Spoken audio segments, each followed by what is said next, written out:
Here's a question you may or may not want to answer.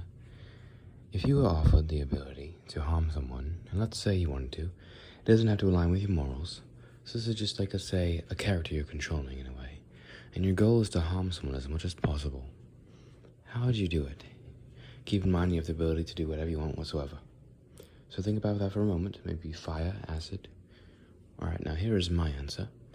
Given pain is purely neurological, all you have to do is alter either the brain or the nerves to make them feel the most pain as much as they possibly can.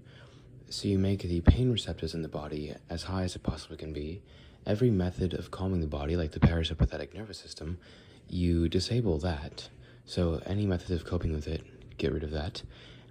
You make any damage to the brain or nerves completely impossible, so they cannot basically be overwhelmed by the pain and they can't numb to it. And then you increase the amount of nerves to where basically their entire body is made of nerves, and all they can feel is immense pain.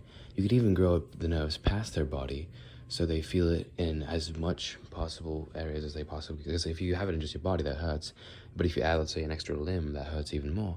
So just basically make them into a massive mass of nerves with extreme, unimaginable pain that never goes away.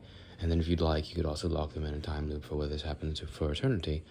And then you could also inflict more psychological things onto them if you'd like, just to amplify it, just for fun. Obviously that alone, supposing you have infinite power to control everything whatsoever, including the rules of quantum physics, you could give them infinite pain with that. Something that can't even be comprehended, because such things would immediately destroy the mind or break things in your body. So if you give them perfect immunity to that somehow, then obviously, that would be unimaginably painful, something that cannot be comprehended. That is how I would do it. Have a lovely day. I will not be doing that to you, I hope.